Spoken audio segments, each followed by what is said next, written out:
Pedangdut Lesti Kejora kembali mencuri perhatian publik melalui media sosial. Pasalnya, sejak beberapa pekan belakangan, Lesti sudah jarang bahkan belum lagi tampil di layar kaca. Usai kasus KDRT menimpa dirinya, kini Lesti menjadi lebih tertutup. Bahkan di media sosial miliknya, ia juga jarang update, ia hanya terlihat sesekali saja bagikan kegiatannya.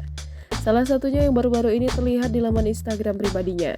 Lesti memamerkan kebersamaan dengan Aurel Hermansyah CS seraya membawa bayi masing-masing. Lesti tampil cantik kenakan busana serba kuning. Begitu pula dengan putranya Muhammad Leslar Al-Fatih Bilar yang kenakan setelan senada.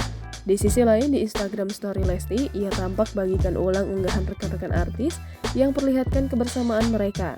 Salah satunya yakni momen Lesti mendapatkan arisan. Unggahan Lesti tersebut langsung ramai menuai beragam komentar netter.